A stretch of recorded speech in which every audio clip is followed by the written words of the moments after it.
Hi viewers, welcome to Telugu word. A cinema చూసినా మనం కడుపుబ్బా నవ్వుతున్నాము అంటే ఆయన ఉంటే ఖచ్చితంగా ఆ నవ్వులు అనేవి ఉంటాయి. హాస్య బ్రహ్మగా చెరగని సంతకం వేసుకున్నారు ఆయన. మీకు ఆల్రెడీ ఆయన ఎవరో తట్టే ఉంటుంది, బ్రహ్మానందం గారు. ఆయన పేరు వింటేనే ప్రేక్షకుల పెదవులపై కొన్ని దశాబ్దాలుగా వందలాది సినిమాల్లో నటిస్తూ ఎంతోమంది హృదయాల్లో చోటు సంపాదించుకున్నారు. అండ్ తెలుగులోనే కాకుండా దేశవ్యాప్తంగా స్టార్ హీరోలతో పాటు పాపులారిటీని అందుకున్నాడు ఆయన. అలాగే స్టార్ హీరోల కంటే కూడా ఎక్కువగా పారితోషికం తీసుకున్న హాస్య నటుడు కావడం అసలు విశేషం. ఇప్పటి వరకు దాదాపుగా 1200కు పైగా సినిమాల్లో నటించి గిన్నిస్ బుక్లో స్థానం సంపాదించుకున్నారు.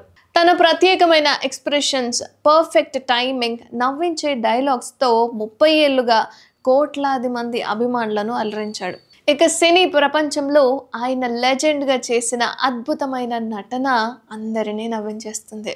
ఇక తెలుగు లెక్చరర్ అయిన బ్రహ్మానందం హాస్యం, యాక్టింగ్ పట్ల ఆసక్తి ఉండడంతో సినీ రంగం వైపు అడుగులు వేశారు. కమీడియన్గా కెరీర్ మొదలుపెట్టి ఆ తర్వాత లెజెండరీ కమీడియన్గా మారిపోయారు. ఎంతో మందికి బ్రహ్మానందం ఒక గురువు. ఇండస్ట్రీలో మాత్రమే కాదు, సోషల్ మీడియాలో కూడా మీమర్స్కి కూడా బ్రహ్మానందం గారు గురువు అయిపోయారు.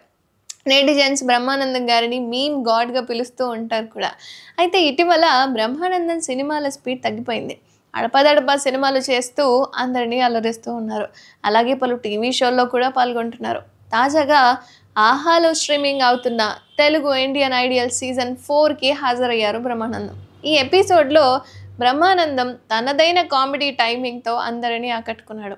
ఇందుకు సంబంధించిన ప్రోమో అయితే ఒకటి విడుదల చేశారు.